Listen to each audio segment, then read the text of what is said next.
Hello friends, welcome. After a break of few days, we are meeting here once again in the form of video. Today I am going to teach you one poem from our poetry section. Friends, before we begin with our poem, there is one important instruction for you that you must be ready with your textbooks, and while teaching you must look into your textbooks, because while learning language, textbook is must. Before this, we have tried YouTube live streaming, but unfortunately we did not get success in that. We couldn't reach you, I couldn't reach you properly. So I have decided once again to convey things through videos, and that is the most comfortable way. You can hear it whenever you get time, you can repeat it and try to understand the things again and again. मित्रो, एक महत्त्वाची गोष्ट मी परत तुम्हाला सांगितली आहे की पुस्तक तुमच्या जवळ असलं पाहिजे आणि पुस्तकात पाहूनच तुम्ही माझा व्हिडिओ ऐकण्याचं काम कंटिन्यू केलं पाहिजे, कारण पुस्तक फार आवश्यक आहे. बुक समोर असेल तरच आपल्याला त्यातले नीट वर्ड समजतात, त्या वर्ड्सचे मिनिंग समजतात आणि त्याचे अपेक्षित अर्थ समजतात आणि कविता समजण्यासाठी फार उपयोगाचं होतं. म्हणून बुक्सशिवाय तुम्ही समोर बसू नका, बुक जवळ घेऊनच तुम्ही हा व्हिडिओ पुढे ऐकत राहा असं मी तुम्हाला सांगेन. Let us begin with our work. आपण आपल्या कामाला सुरुवात करूया. मी सांगितले की today we are going to see one poem. First poem or from our second section, that is poetry section, and the title of the poem is Song of the Open Road. It's a beautiful poem. The poem is written by, or I can say the poem is composed by Walt Whitman. Walt Whitman is an American poet and essayist. He has written this poem. In fact, this poem has been taken from his collection of poems named Leaves of Grass. त्यांनी एक सुंदर असा कविता संग्रह तयार केला आहे, स्वतःच publish केला होता, आणि त्या कविता संग्रहाचं नाव आहे लीव्ज ऑफ ग्रास. आणि या लीव्ज ऑफ ग्रास मधून घेतलेली ही एक पोएम आहे आणि त्या पोएमचं टायटल आहे सॉन्ग ऑफ ओपन रोड. आता ह्या पोएम मध्ये नेमका विषय जो आहे, it is about the journey of life. Means in short we can say it is about life. And he says journey of life. Not only he uses the word journey of life, he says joyful journey of life. आणि म्हणूनच त्यांनी poem of the open road असा शब्द न वापरता song of the open road असा शब्द वापरलेला आहे. वॉल्ट विटमन जेव्हा लिहितो कविता, while writing poetry, he is in favour of free verse. म्हणजे instead of following various rules, for example sonnet और बॅलड और following some particular rhyming scheme, he prefers to write freely. कुठल्याही बंधनात न बांधता आपली कविता, तो आपली कविता अगदी फ्रीली लिहितो आणि त्याची ही कविता आहे song of open road. Freely लिहिलेली कविता आहे, त्यात काहीही असं विशिष्ट असं रिस्ट्रिक्शन्स त्यांनी ठेवलेले नाही आहेत. अमेरिकन पोएट आहे आणि त्याच्या लाईफस्टाईलवर किंवा त्याच्या त्या विचारसरणीवर आधारित ही पोएम आहे असं आपण म्हणूया. He is giving importance to leading life, और we can say journey of life. कशाला महत्व देतोय तो? आयुष्य जगण्याला, आयुष्य जगण्याच्या तऱ्हेला तो जास्त महत्व देतोय. तो सांगतोय की या पर्टिक्युलर पोएम मध्ये everybody has to choose his own way of life and move on without any hesitation, with confidence and determination, ready to work hard. Such are the things he is going to these are the things he is going to suggest us to this poem. We can call this poem as an inspirational poem because it's about the journey of life and self confidence.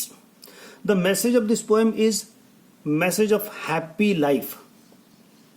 Here, before I start reading the poem, one word, important word in the title is Song of the Open Road. Here road symbolizes mobility or progress. सतत पुढे move करत राहणे, पुढे जात राहणे, progress करणे, अशा अर्थाने तो रोड या ठिकाणी घेतलेला आहे. Most of the times we are not serious about our life.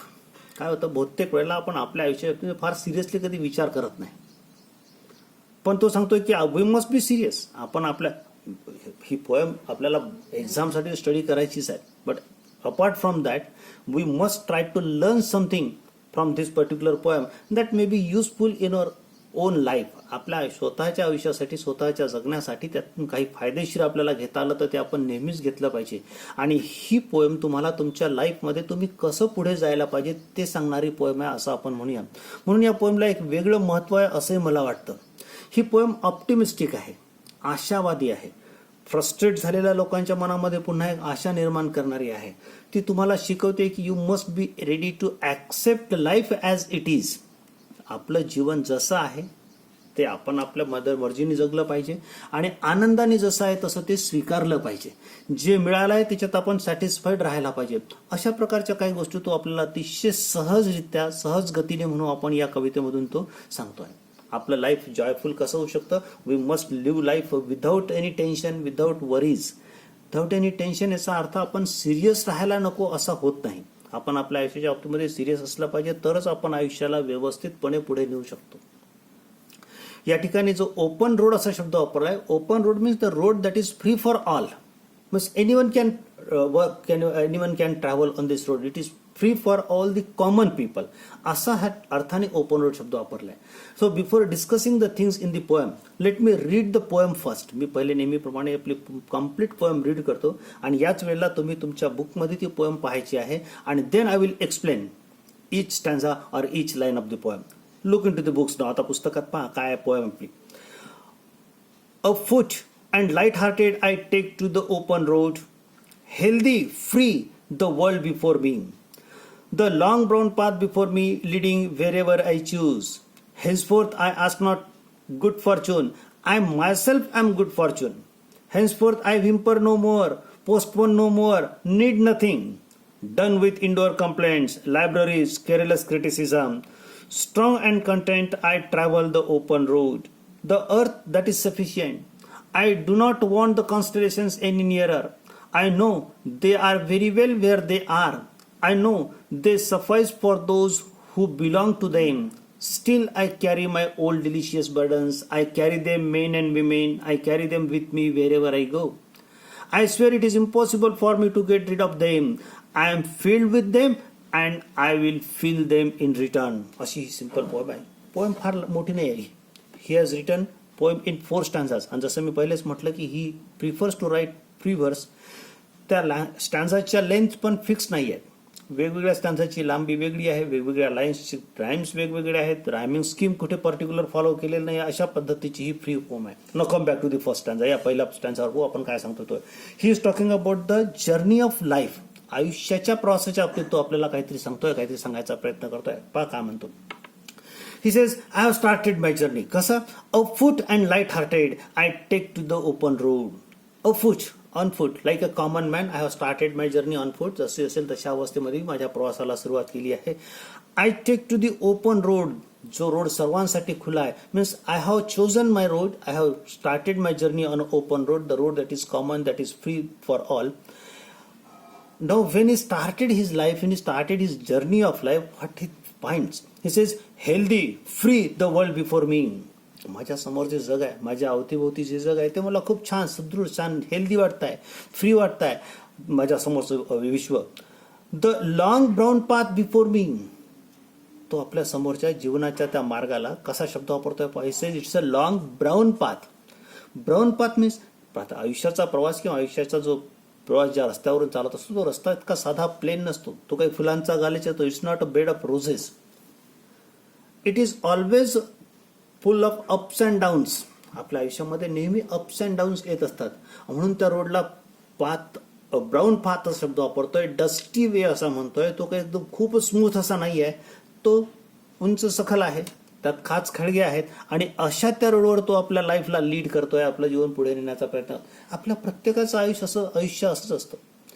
We have to face so many problems in our life and we must be ever ready to face those problems. For solving the problems we should be ever ready for hard work. आपण हार्डवर्कला तयार असलं पाहिजे. तो सांगतोय पहा, माझ्या समोरचं वर्ल्ड फ्री आहे, हेल्दी आहे आणि त्या फ्री जगामध्ये मी माझ्या जीवनाचा प्रवास सुरू केला आहे. माझ्या प्रवासाचा मार्ग कसा आहे तर तो डस्टी आहे. It's a brown path before me leading wherever I choose. But one important thing he says, the choice is my. I have full right to choice my way. मला माझ्या जीवनाचा, माझ्या जीवनाचा मार्ग निवडण्याचं पूर्ण स्वातंत्र्य आहे आणि मी निवडलेल्या त्या मार्गावर मी चालतो आहे. तो मार्ग अडचणीचा जरूर असेल, पण तो मी निवडलेला आहे. It's of my choice. It may be full of ups and downs, but I have chosen the way, I have chosen the style, I have chosen the way of my life, he says, and that I must lead it.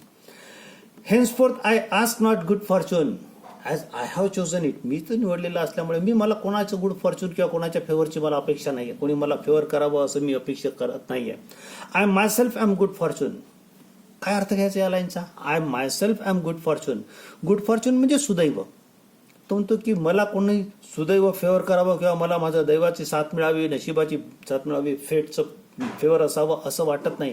कारण मला माहीत आहे की I can make my fortune good.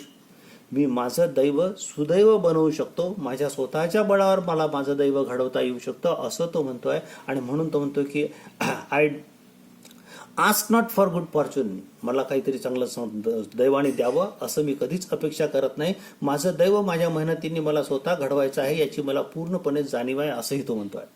Henceforth I whimper no more, postpone no more, need nothing. म्हणून तो सांगतोय पुढे की I whimper no more. Whimper means complaint. तो सांगतोय की मी विनाकारण तक्रारी करत बसत नाही, व्हिम्पर करत नाही, कंप्लेंट्स करत नाही.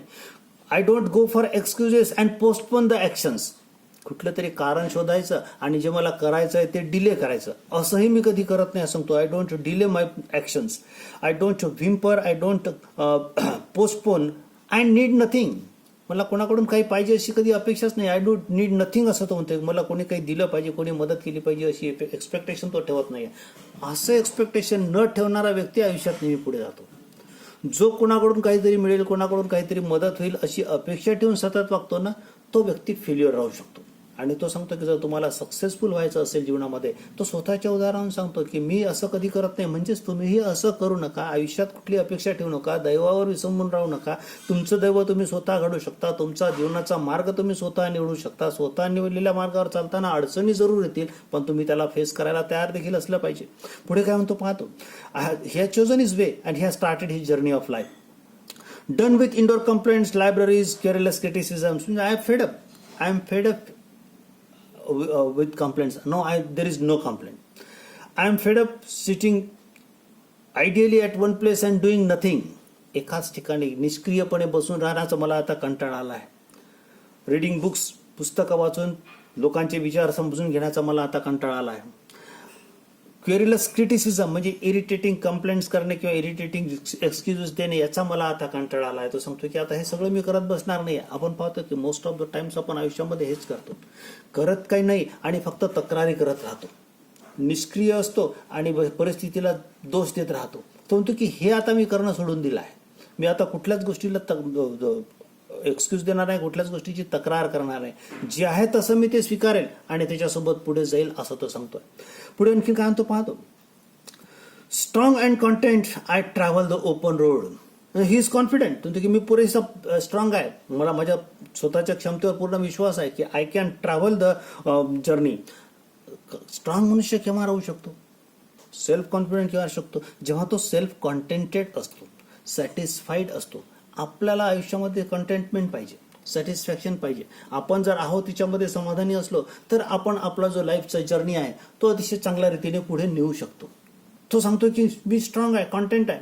And I travel the open road. हा मुक्त मार्ग जो आहे तो मी आता पुढे मार्गक्रमण करत आहे. The earth that is sufficient. See what is says. The things that are around me, the nature around me is sufficient. It can provide me things I need. मला जे पाहिजे ते माझ्या सोबताची परिस्थिती मला निश्चित देईल. निसर्ग परिपूर्ण आहे, तो भरभरून मला देईल आणि त्यातून जे मिळेल ते घेऊन मी पुढे जाणार आहे. I do not want constellations any nearer. पहा काय म्हणतो तो. I do not want constellations any near. Constellations means influential people. म्हणजे असे प्रभावशाली लोक जे आपल्या अवतीभोवती असतील त्यांची काहीतरी आपल्याला मदत होईल असं मी कधीही समजत नाही किंवा कधीही अपेक्षा करत नाही असं तो म्हणतोय.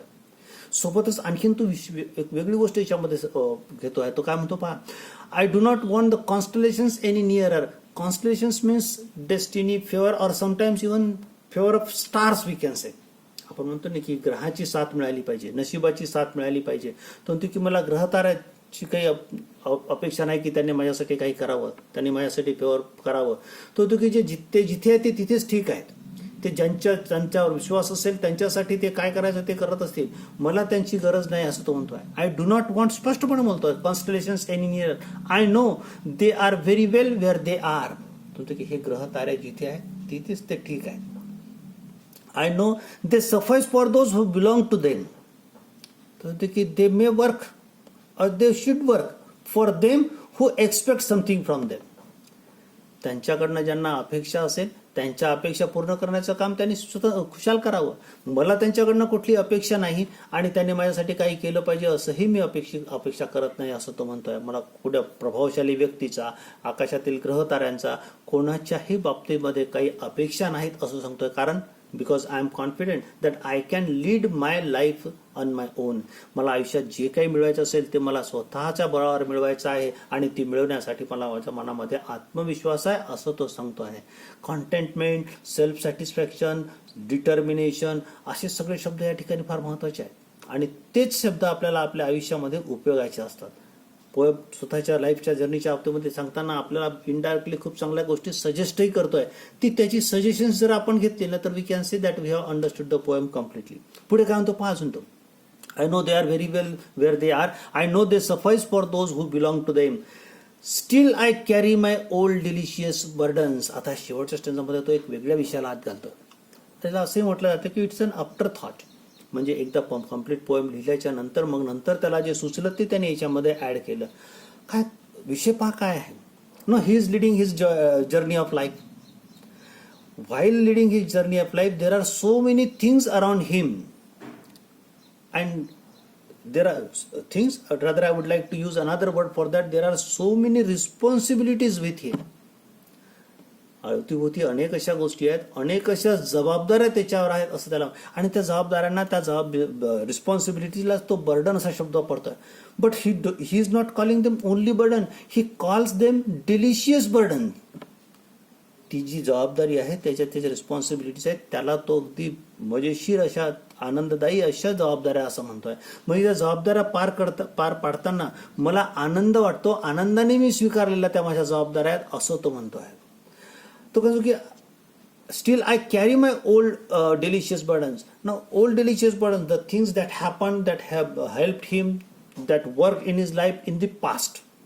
त्याच्या आयुष्यामध्ये जे पास्टमध्ये घडलं आहे, ज्या लोकांनी त्याला काही मदत केली असेल, अशा सगळ्या पास्ट लोकांच्या, त्याच्यासोबत असलेल्या पास्ट रिलेशन्सच्या, या सगळ्यांची जबाबदारी त्याच्यावर आहे. आणि तो म्हणतो की I carry them, men and women. आता मेन अँड विमेन या शब्दातून आपण इथं अर्थ घेणार की I have the responsibilities of some relations, some relatives, old personalities in the house, we can say wife, we can say family, children, everything.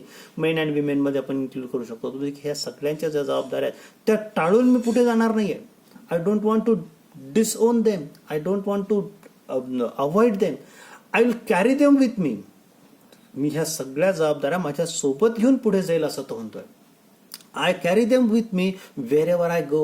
म्हणजे मी कितीही पुढे गेलो, आयुष्याच्या या प्रवासामध्ये कितीही मी मोठा झालो, तरी या मागच्या लोकांना कधी विसरणार नाही. माझ्यावरच्या जबाबदाऱ्या मी कधी विसरणार नाही. माझ्यावरच्या जबाबदाऱ्या मी सोबत घेऊन चालेल. जिथे मी जाईल तिथे ते माझ्यासोबतच असतील असंही तो म्हणतोय. आय स्वेअर, पहा किती प्रांजळपणे कबूल करतो. He admits one thing very plainly. What is this?